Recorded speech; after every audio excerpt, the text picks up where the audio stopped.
Muito bem, dedicados irmãos, quero dar boa noite então a todos que entraram agora também na nossa live, que estão aqui. Uma passagem muito emblemática no Evangelho de Nosso Senhor Jesus Cristo. Eu gostaria de ler está em João, no capítulo 4, 14º, versículo de 1 a 3. Não se turbe o vosso coração, disse Jesus. Crede em Deus. Crede em mim. Há muitas moradas na casa do meu Pai, porque se assim não fosse, eu já vos teria dito, disse Jesus. Porque eu me vou para vos preparar o lugar. E depois que eu tenha ido e que eu tenha preparado o lugar para vocês, eu retornarei e vos tomarei para mim novamente, de modo que aonde eu estiver, vós estejais também.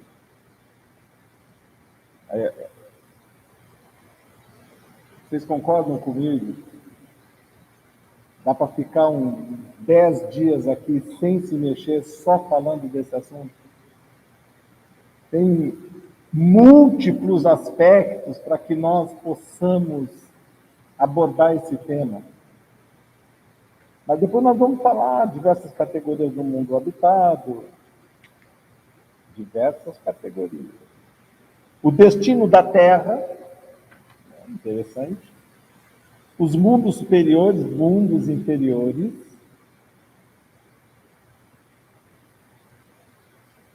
Mundos de expiação e provas. A Terra ainda está em transição para mundo regenerador. Mundo regenerador, várias categorias. Expiação e prova. Inferiores, expiação e prova. Regenerador. E mundos superiores. Ou mundos felizes. Essas categorias, e os Espíritos deram para nós um pouco de dissertação sobre cada uma dessas categorias. Mas, primeiramente, vamos analisar a palavra de Jesus, né? Primeiro, ele nos convoca para crer. Ele nos convoca para crer, acreditar. Porque não é fácil acreditar no que ele vai dizer. Então ele diz, crede em Deus. Pô, ele pede para acreditar em Deus porque o que ele vai falar é da obra de Deus. Então ele pede, crê em Deus. Quando ele diz crer nessa grandeza do que Deus é capaz. Crede em mim. Então ele está dizendo, ó, eu sei coisas que vocês não sabem. Crede em mim, então. Porque o que eu vou dizer, é o que Jesus estava querendo dizer, né? Porque o que eu vou dizer é um pouco chocante. Crede em Deus, crede também em mim. Aí ele fala o que é.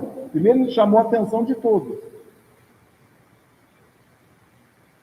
Há muitas moradas na casa do meu Pai.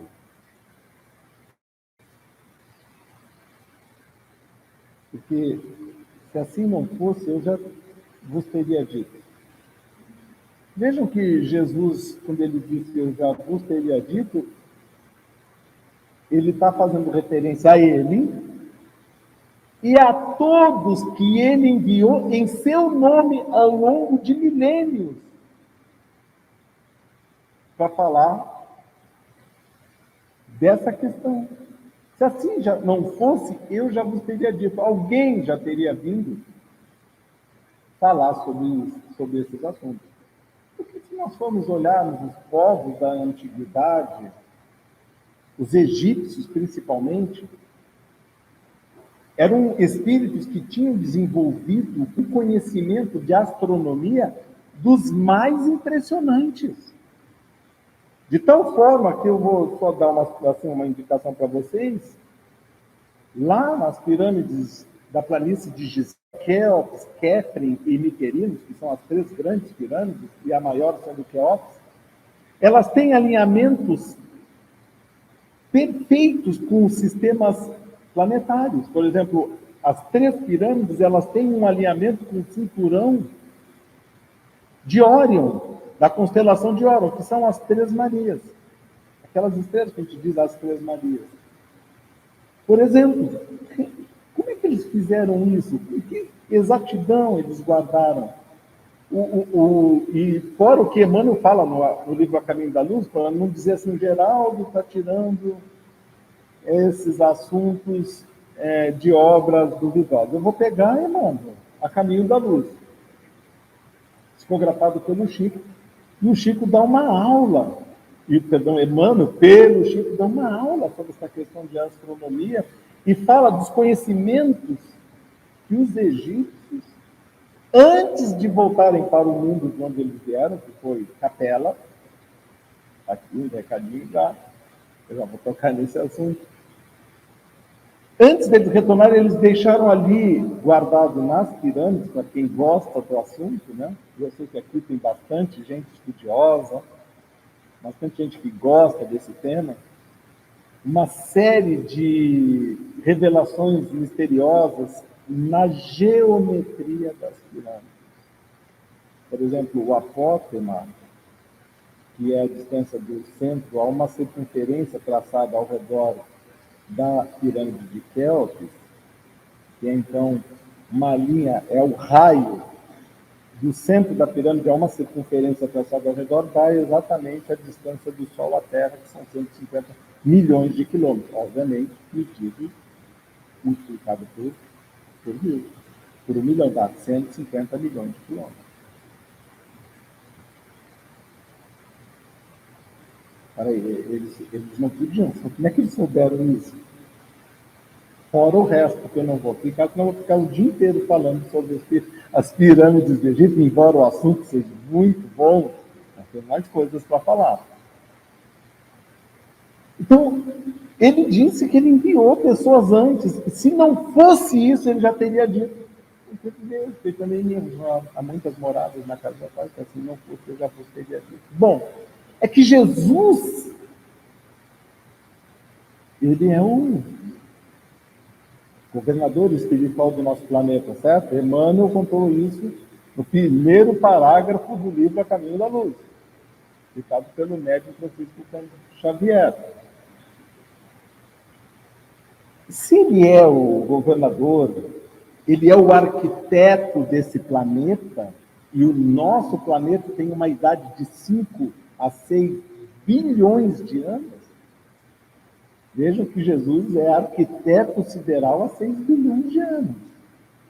Ele é um ser, um espírito, eu posso dizer assim, galáctico.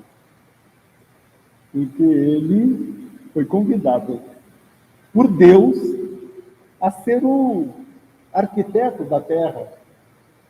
E ele foi... Você lembra que João Evangelista escreveu no livro... no seu Evangelho de João Evangelista? No princípio era o Verbo, e o Verbo estava com Deus, e o Verbo era Deus. E depois o Verbo se fez carne. Então veja, né? Ele faz alusão ao que está escrito na Gênesis, que Deus disse, faça-se a luz, e a luz se fez, e foram bons, e ele disse, depois criem-se céus e as estrelas. Não, essa ordem Deus disse, ele disse para alguém fazer, e esse alguém era Jesus. Então, João Evangelista foi muito inspirado, né? No princípio era o Verbo. Antes da Terra só tinha um desejo de formação do planeta. E o Verbo estava com Deus. A dizer que Jesus era Deus, que as pessoas se aproveitam disso para tentar entender. Não, Jesus era Deus, Jesus era um intérprete desse Deus. Era a vontade de Deus, era a representação de Deus aqui na Terra. E o Verbo era Deus. E depois o Verbo se fez carne, ele encarnou na Terra. Foi o que João Evangelista escreveu. Então, sendo Jesus, né, um ser sideral, universal, da cosmologia universal. Imagina a pessoa para criar um planeta. E quando eu digo isso, eu não estou aqui ofendendo os cientistas, os astrônomos,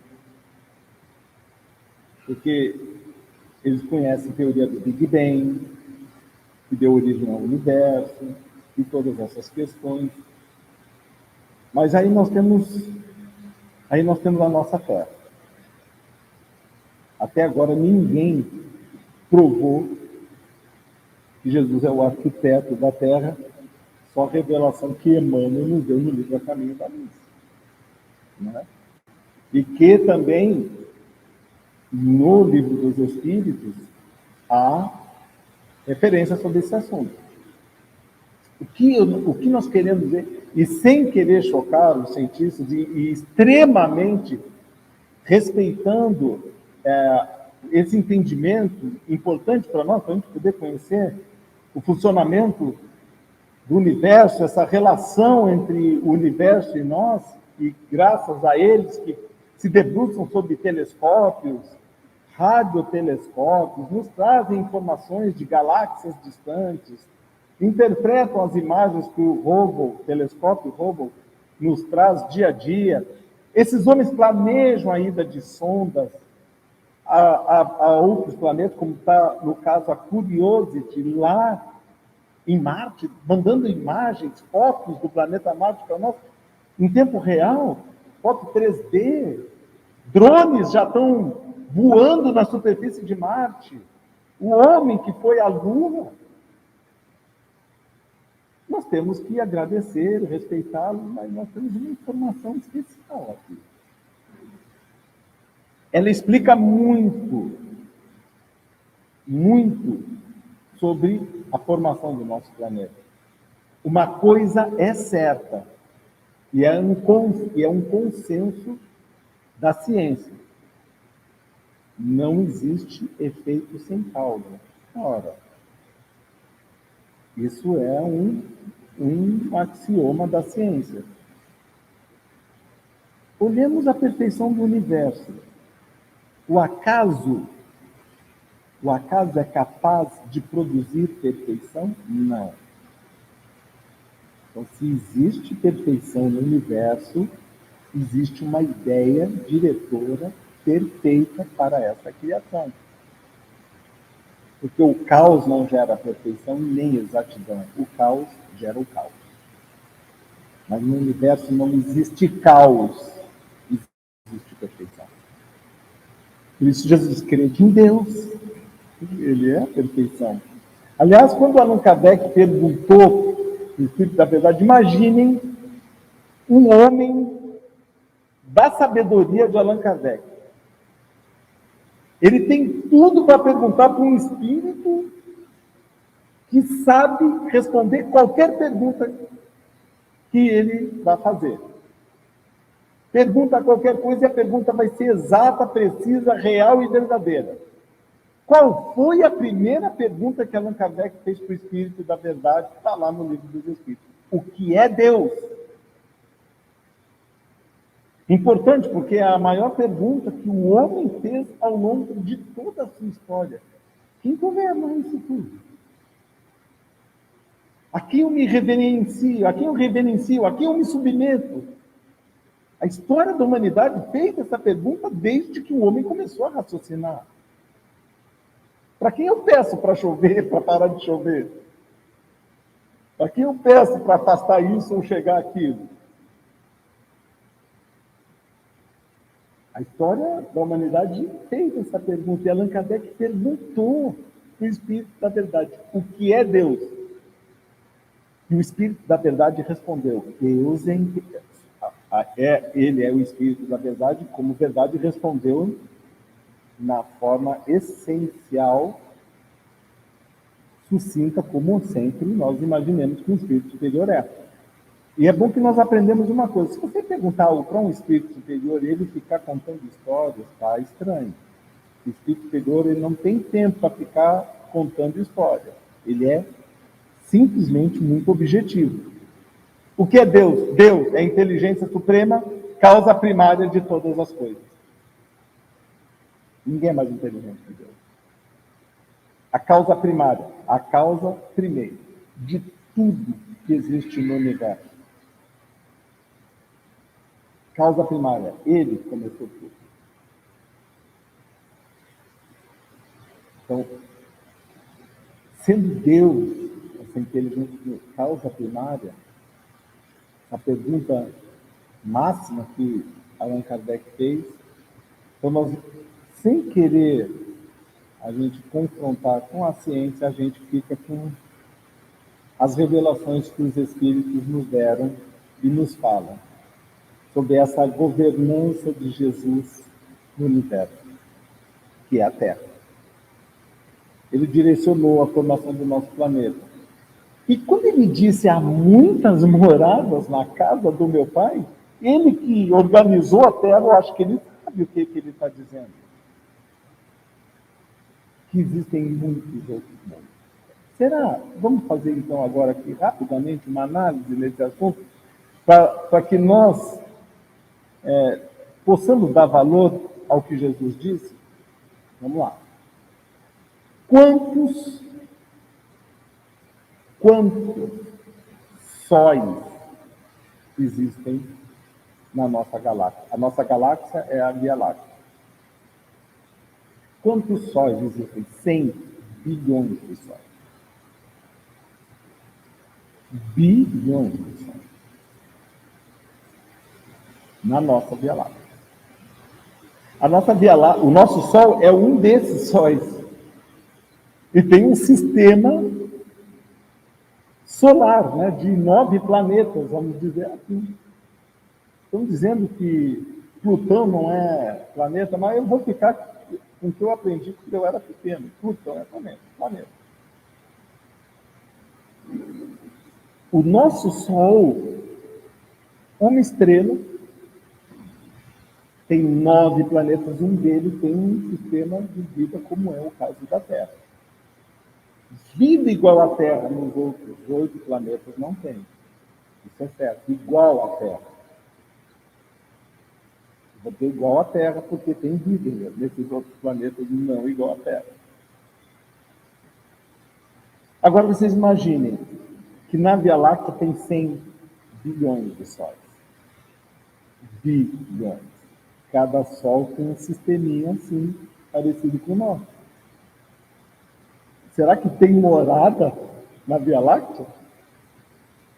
Tem, bastante. Muitas moradas. Agora vocês devem querer saber quantas galáxias existem que o homem conhece hoje. Quantas galáxias existem no universo? A princípio, diziam 200 bilhões de galáxias. E hoje, estudos estão sugerindo que existem cerca de 2 trilhões de galáxias no nosso universo.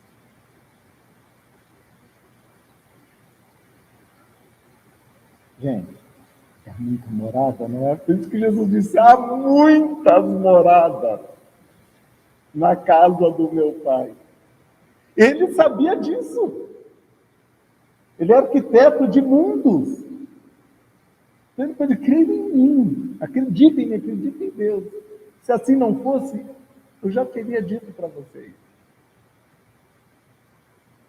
Só queria, para a gente poder passar num assunto mais espiritualizado, um assunto mais real para nós, no nosso entendimento, que é o nosso objetivo, eu gostaria de dar um pouco dessa dimensão para vocês, a dimensão do nosso universo. A nossa galáxia é uma galáxia mediana. Não é muito grande. Mas a nossa Via Láctea... E ontem eu conversei com o meu irmão. O meu irmão, ele é astrônomo, ele é doutor em física, ele é professor da Universidade Federal lá no Acre. Professor, diretor da Universidade Federal, então ele tem bastante conhecimento. Eu fui aferir um pouco de de informação com ele, porque o nome dele é Sérgio, ele disse que ele está aqui na nossa live hoje, para ver se eu ia contar tudo direitinho. E eu aferi as informações com ele, para a gente não ficar também aqui, né, falando coisas e procurando assuntos mais atuais, né? Mas ele fala sempre para a gente, para mim, consultar informações basilares. Por exemplo, informações de estudiosos não é algo que a gente deve basear, porque são estudos e não são comprovados. Ele falou, quer saber? Entra no site da NASA e ali não tem conversa. Ali o que é, é. Eu confesso que eu entrei e dormi em cima do site da NASA, porque é muita informação, né? É muita coisa. Mas as informações que existem, né, que nós temos, bom, essas aqui, então, que nós vamos falar, são informações oficiais. Então, vamos pegar a nossa Via Láctea, que é uma galáxia média. A luz viajando na velocidade de 300 mil quilômetros por segundo leva 100 mil anos para atravessar a Via Láctea. 300 mil quilômetros por segundo leva 100 mil anos para atravessar a Via Láctea. Então, é uma galáxia relativamente grande. Agora, a Via Láctea é uma galáxia pequena. Qual a distância da galáxia mais próxima da Terra, que é a Andrômeda, a galáxia de Andrômeda? Ela tem aí cerca de 3 milhões de anos-luz. 3 milhões de anos-luz de distância da nossa galáxia. De 2 a 3 milhões de anos-luz, a distância. A luz viajando a 300 mil quilômetros por segundo, para alguém sair da Terra aqui, da nossa galáxia, e até Andrômeda, leva 3 milhões de anos. Não dá, né? Quando a gente olha para a galáxia de Andrômeda, então, um telescópio olha para a galáxia de Andrômeda, que ela é visível com um telescópio, muito bonita, uma espiral. Aquela luz que ele está olhando ali é de 3 milhões de anos atrás. Ela viajou 3 milhões de anos para chegar na Terra. Se a gente está vendo a luz de Andrômeda, é algo que aconteceu há 3 milhões de anos atrás. Não. Quero dar assim, apenas algumas referências para vocês. Tá bom, não, está ficando complicado. Vou simplificar. A nossa galáxia, a Via Láctea, ela está indo de encontro à galáxia de Andrômeda. Elas vão se chocar. Os cientistas vão identificar isso. Daqui a 4 milhões de anos, elas se chocam e vão se misturar. É uma coisa. Aí muda tudo, né? Porque aí vai se misturar um pouco de campos gravitacionais, o nosso sistema aqui vai mudar bastante. Mas tem mais uma coisa para contar para vocês. A Terra vai acabar. Por favor, esperem, não façam nada aqui, o pessoal que está na live aqui. Não façam nada, porque eu tenho que terminar por dia. A Terra vai acabar daqui a 4 milhões de anos. Perdão, daqui a 10 milhões de anos. Sabe por quê? O Sol, daqui a 10 milhões de anos, ele também vai se desintegrar. Veja, porque o Sol é uma estrela, ele queima energia e transforma em calor e luz. E diga-se de passagem, eu acho que todo o calor do Sol vem para Jacupiranga. No verão, parece que o Sol manda uma energia extra para nós aqui. O Sol transforma a massa em energia, ele queima de 4 a 5 milhões de toneladas por segundo de massa para converter ela em energia. Então ele dissolve, ele perde de 4 a 5 milhões de toneladas por segundo, transformando em luz e calor. Então, 4 milhões por segundo, 10 milhões de anos, isso tudo acaba, entendeu? Ele vai perder, vai explodir, que é o que acontece com as estrelas, quando chegam nesse ponto, né? Eles vão inchando, explodem e a Terra vai rolar no espaço. Então, daqui a 10 milhões de anos, então tem muito tempo para a gente encarnar aqui na Terra. Esse é o universo que nós vivemos. Então, vocês já concordam comigo? É verdade mesmo o que Jesus disse? Há muitas moradas na casa do meu Pai? E aí eu perguntei para o meu irmão, e essa história de... Eu não quero... Eu estou falando com um cientista, né? Se eu começar a falar de Chico Xavier, o que ele falou no Pinga Fogo, o telefone ia desligar. Mas aí eu perguntei para ele, o que ele sabe de vida em outros planetas? Aí tem as teorias que estão surgindo agora, ele me contou, da Terra rara. Os cientistas estão dizendo da probabilidade da Terra, do planeta Terra, ser o único planeta com essa condição de vida de todos os quadrilhões de sóis e planetas que existem no nosso universo.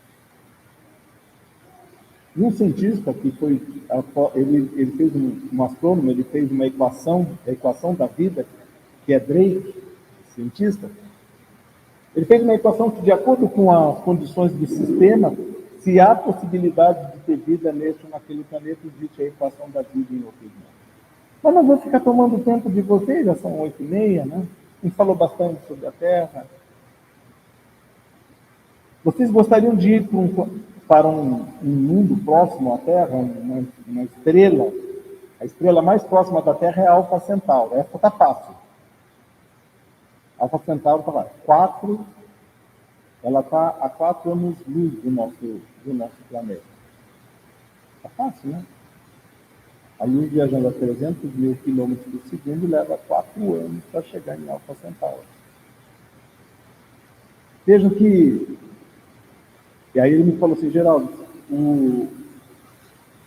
até que tinha 4 anos-luz, né? Pô, até que tá fácil, né? Bom, mas a nave mais veloz que nós temos na Terra saiu hoje da Terra, voo para a Alfa Centauro. 60 mil anos. Viajando. Não dá. Né? 60 mil anos, não dá. Então nós temos muito o que ainda nós especularmos, medirmos pelos instrumentos que nós temos em mãos para poder auscultar o nosso universo, que é importante. Por que é importante a gente saber sobre o universo? A gente não consegue ainda arrumar a casa, se harmonizar com o vizinho que a gente tem do lado, e a gente está querendo saber sobre Alfa Centauro, Júpiter, Saturno, Andrômeda.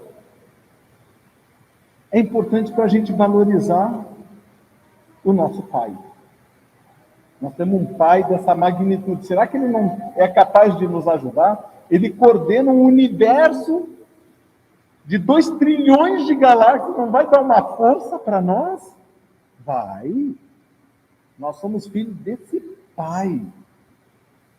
Poderoso, grandioso, sábio, perfeito.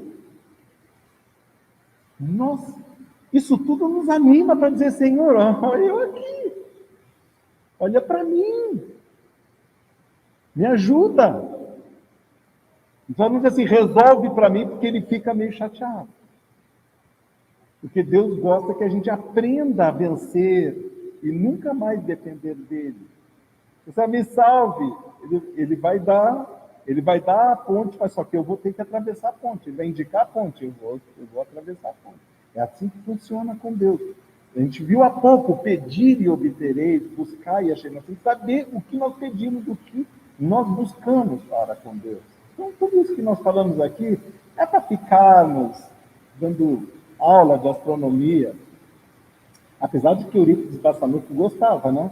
No Colégio Allan Kardec, ele reuniu os alunos dele à noite para dar aula de astronomia. Eurípides Barçanufo, ele era professor. E tinha uma matéria chamada astronomia, que ele desenvolveu esse conhecimento quando ele era um essênio, há 2000 anos atrás. Está lá no livro A Grande Espera.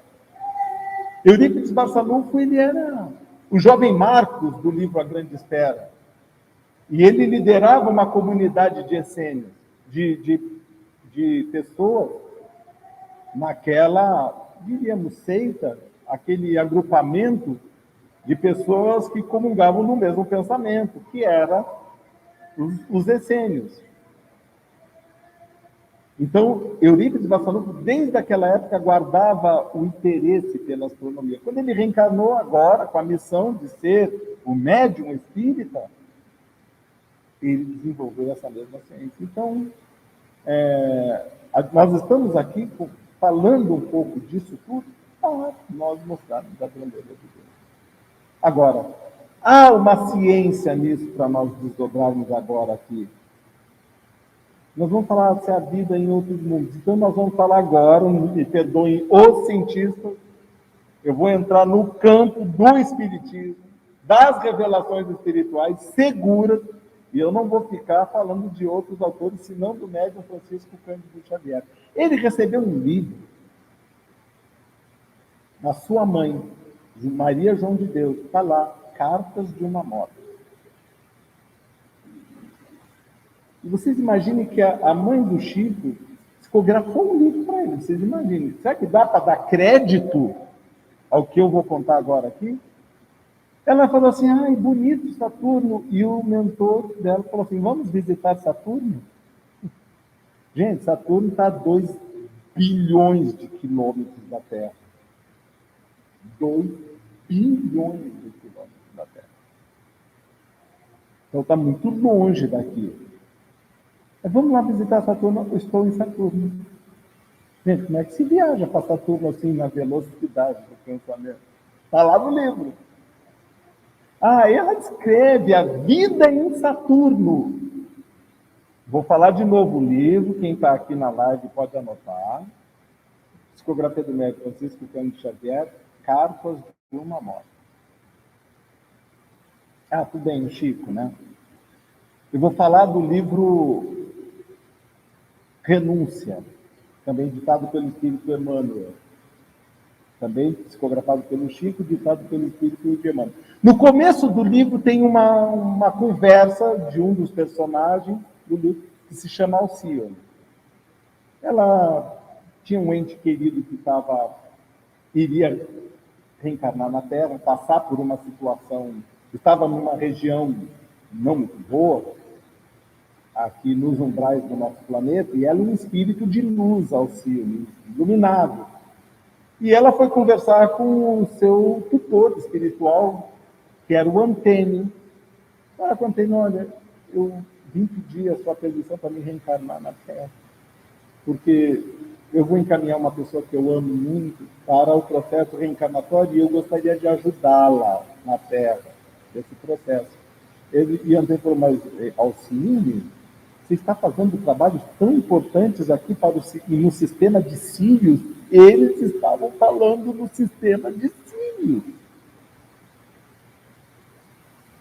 Sírios é um sol que dista aqui do nosso planeta cerca de 8 anos-luz.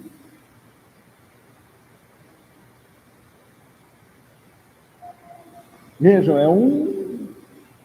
é um sistema bem interessante. E ele está lá, você está aqui.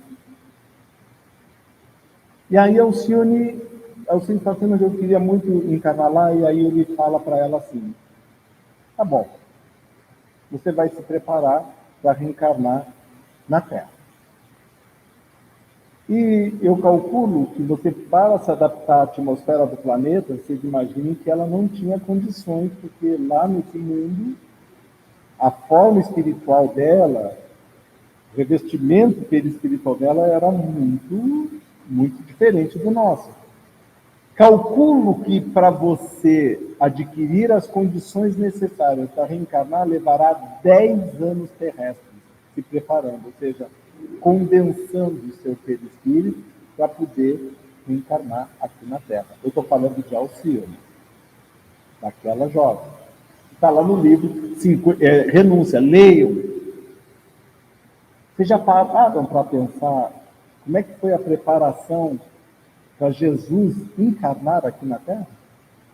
Se Alcione levou 10 anos, né? É um espírito superior, mas não um Cristo, que nem é nosso mestre, Jesus. Vocês imaginem a preparação para Jesus estar aqui conosco, como é que não foi? O que vocês acham? Foi bastante tempo, né? Para ele ir descendo de onde ele estava, para poder chegar aqui e assumir uma constituição física, demorou bastante. Milênios. Ele usou esse tempo milênios para chegar até nós. Mas nós estamos falando, então, do livro Alcione, referência. E Emmanuel nos conta no livro A Caminho da Luz que a Terra recebeu a enxertia de um grupo de espíritos há aproximadamente 100 mil anos atrás, que ele chamou de exilados de capela. E ele conta como é que foi, quando eles chegaram, né, deu origem a 4 grandes raças, que foram os que já existiam no planeta, que era o homem de Neandertal, o Homo sapiens, que é uma evolução do homem de Neandertal. O homem de Neandertal começou a aparecer notícias do homem de Neandertal há 600, 700 mil anos. Até 100 mil anos, o homem de Neandertal foi o ser mais superior que andava pelo planeta. E depois passou por evolução ao Homo sapiens, 30 mil anos, 25, 30 mil anos. Surgiram os primeiros indícios da existência do Homo sapiens. O que é o Homo sapiens, né? O que é o Homo sapiens? Veja, a progressão do homem, à medida que ele foi adquirindo uma postura, uma estatura, e ao mesmo tempo a capacidade de interagir com o meio. O homem de Neandertal e outros homens pré-históricos, ele tinha um cérebro um pouco menor, né? E foi aumentando de tamanho o nosso cérebro, com uma quantidade substancial a mais de neurônios, obviamente, por uma questão de evolução, até o ponto que chegamos nessa condição que nós estamos até hoje, com 1,5 litro de massa encefálica. Porque o homem de Neandertal não tinha 1,5 litro, tinha um pouco menos, 1.100, 1.200 ml, o volume do nosso cérebro. E, obviamente, uma certa limitação para processar informações, né? E hoje nós, com 1,5 litro, podemos fazer um pouco mais de cálculo. É a mesma coisa que pegar... Vamos pegar aqui a nível de computador, né?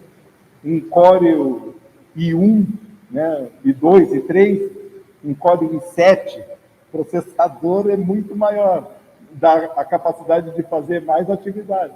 Nós somos esse Core i7, né? Esse processador do nosso organismo, do nosso cérebro hoje está nessa função de fazer maiores informações, processar maiores informações e aí chegar nesse ponto que nós chegamos, né? Mas os exilados de Capela, que Emmanuel faz referência no livro A Caminho da Luz, eles vieram há 100 mil anos atrás, e vieram do sistema que dista 42 anos-luz do nosso planeta.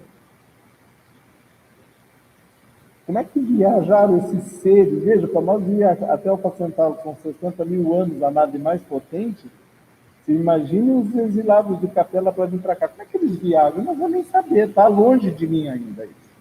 Mas eles vieram para cá nesse período. Então, Jesus trouxe eles. Ele era o governador espiritual do planeta. Vem para cá, dá uma força para o homem.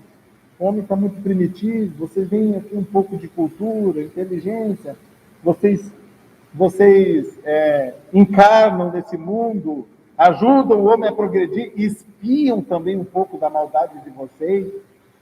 Porque uma coisa é interessante nós sabermos, né? A Terra, naquela época, era um mundo primitivo. Com a vinda de Jesus, passou para expiação e provas. E agora estamos chegando no tempo de regeneração. A Terra era um mundo primitivo por quê? Porque o homem era primitivo. O homem não lia, não escrevia. O homem interagia com a natureza quase que bastante por instinto ainda e não pela razão.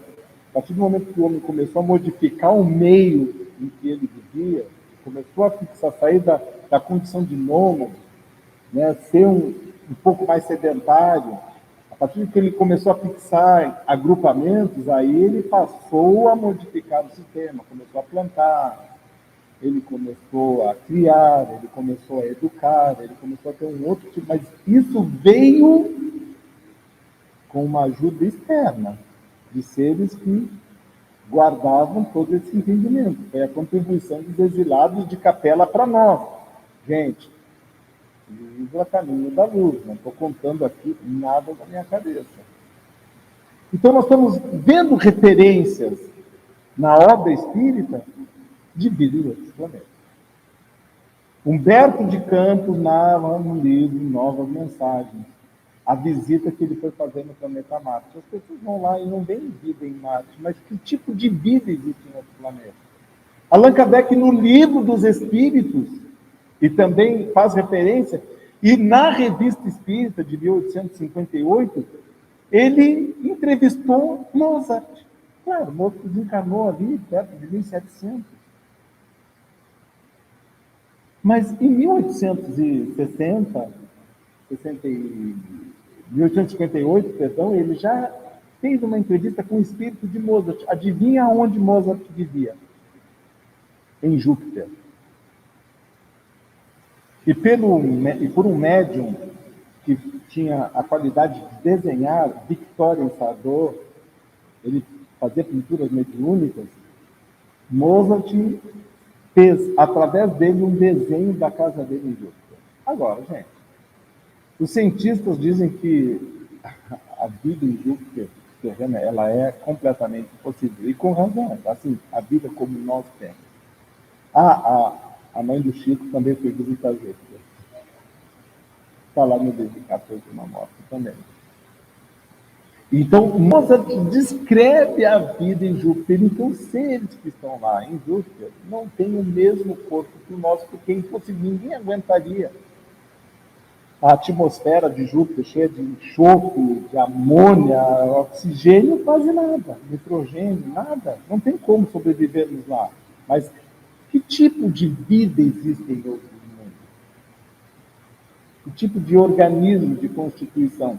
E eu já posso antecipar para vocês, os espíritos são unânimes em nos dizer, o planeta que tem o maior grau de evolução no nosso sistema solar é Júpiter.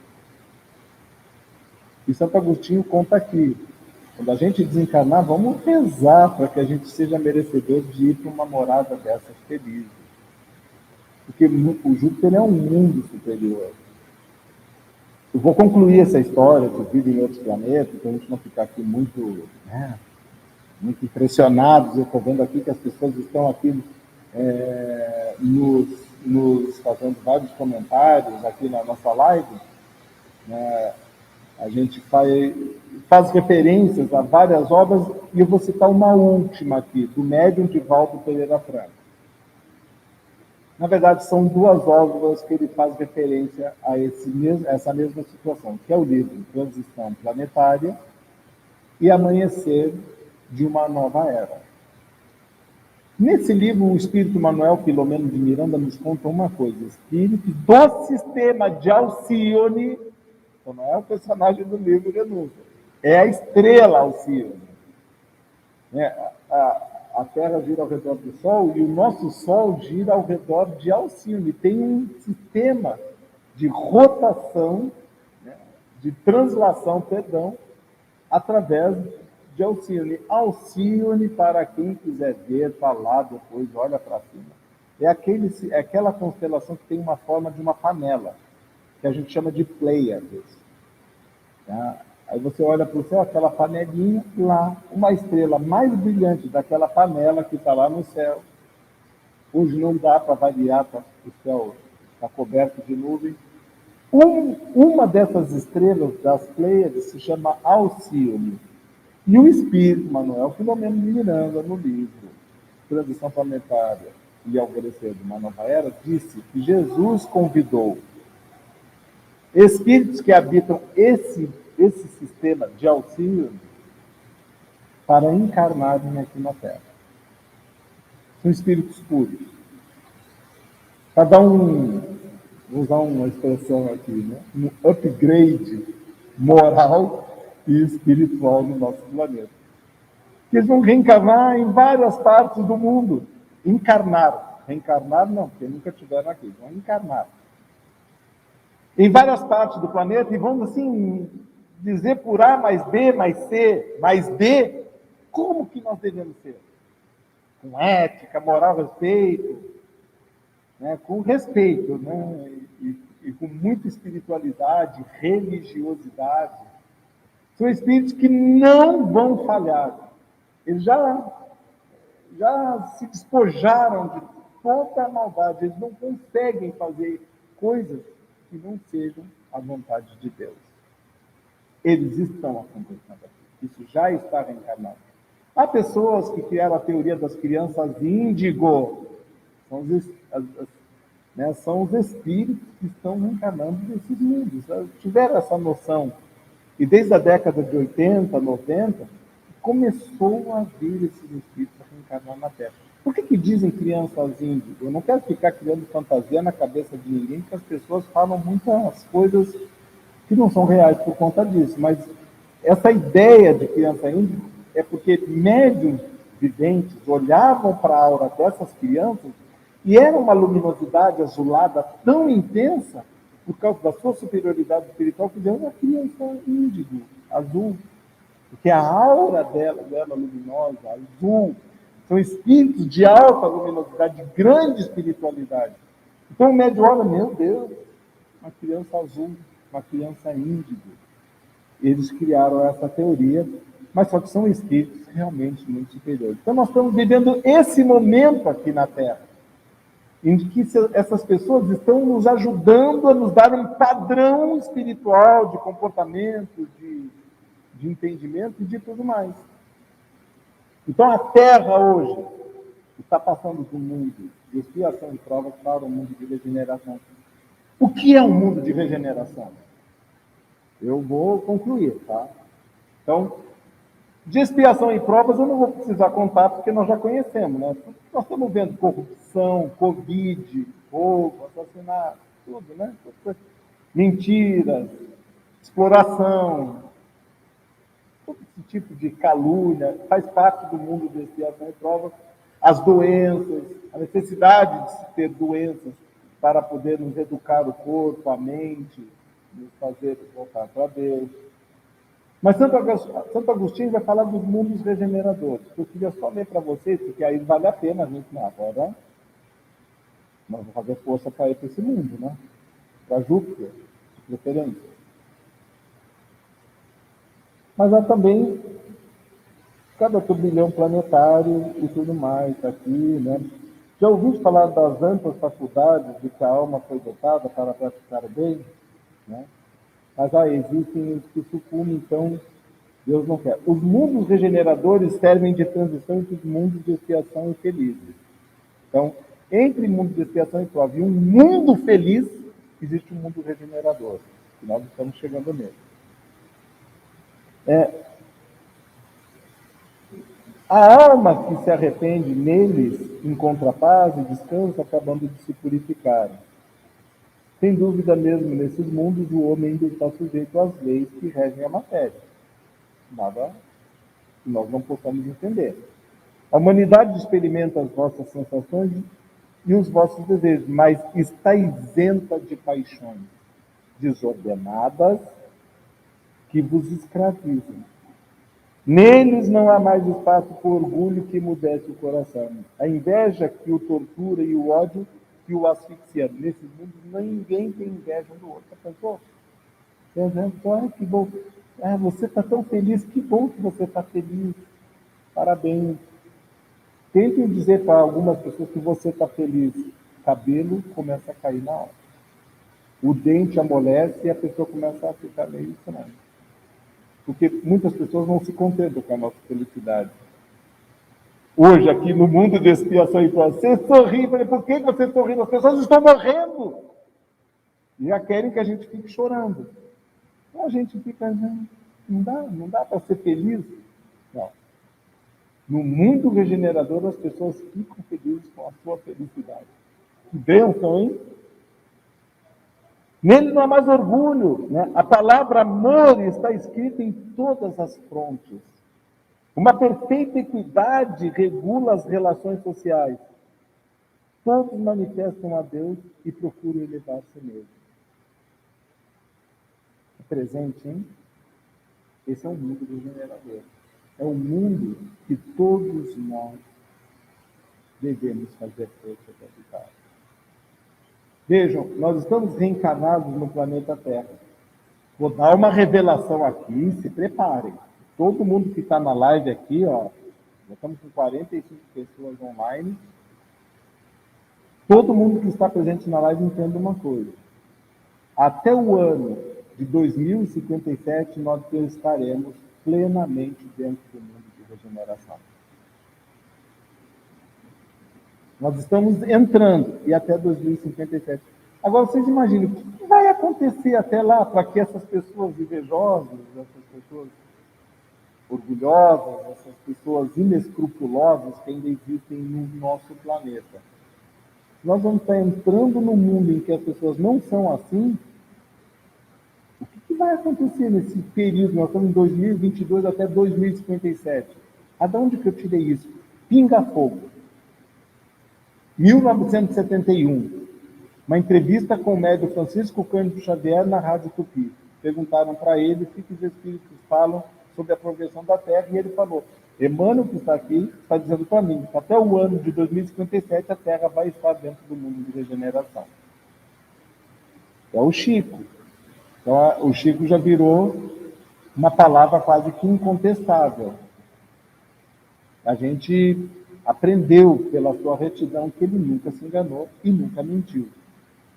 Então, pessoal, aos jovens que vão estar passando pelo 2057, não sei não, eu estou aqui com minhas dúvidas, se chegaremos até lá, que seja feita a vontade de Deus.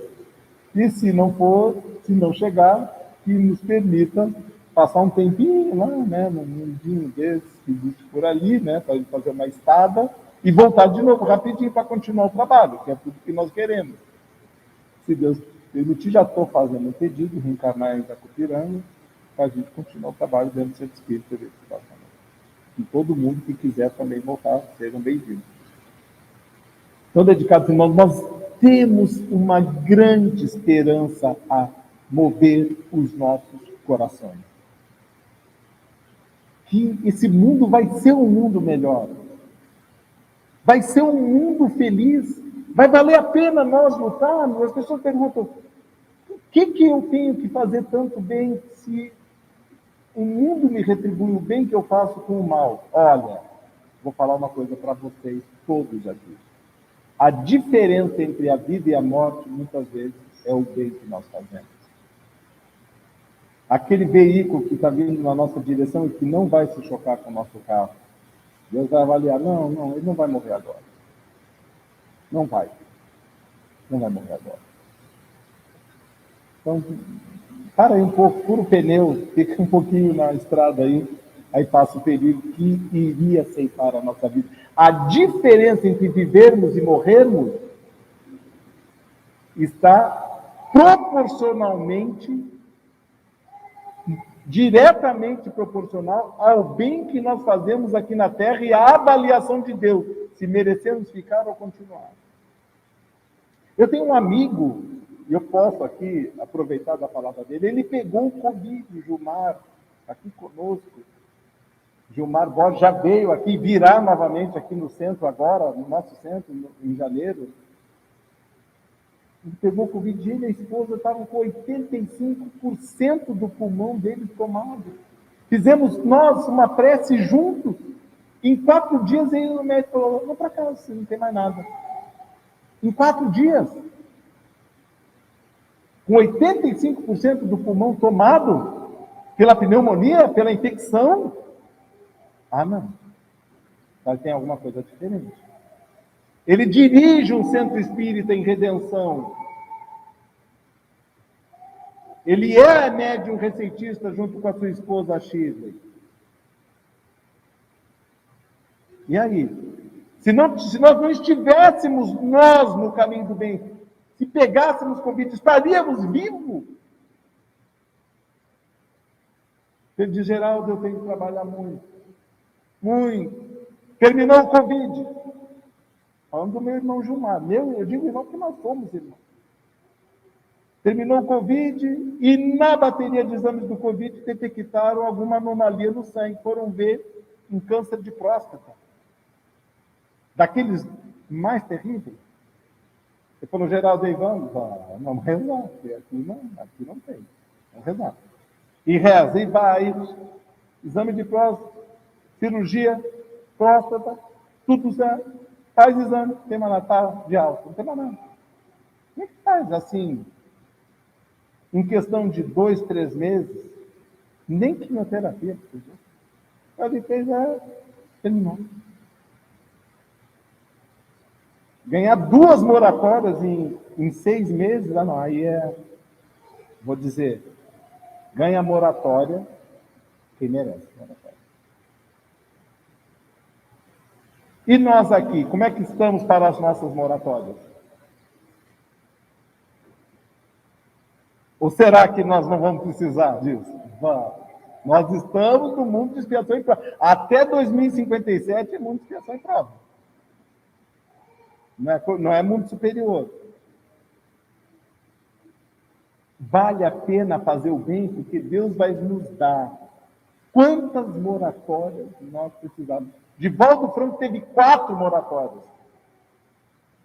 Na última moratória dele, ele estava no hospital, estava morrendo, chegou lá no plano espiritual, Joana de Anjos disse para ele assim, calma aí que nós estamos vendo aos 90 anos, vocês ainda estão dentro do teu pico, do teu voo, deixa eu ir.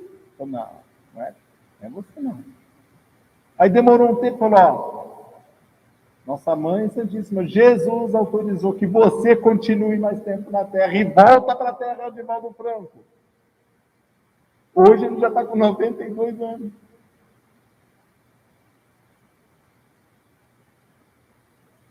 Aí ele perguntou para o doutor Bezerra de Menezes, doutor Bezerra, quando é que eu vou desencarnar? E o doutor Bezerra de Menezes falou para ele, faz o seguinte, vai trabalhando e deixa o resto com a gente. Essa é a lição que eu tenho aqui hoje para nós, para mim principalmente. Vai trabalhando, Geraldo, deixa o resto com a gente. Nem vamos olhar para trás. Então, dedicados irmãos, perdoem-nos a intenção. Mas o tema requeria muito essa nossa conversa aqui, esse nosso alinhamento. Muita paz a todos e até a próxima semana que estudaremos o tema. Ninguém pode ver o reino de Deus se não nascer de novo. Muita paz a todos. Muito obrigado.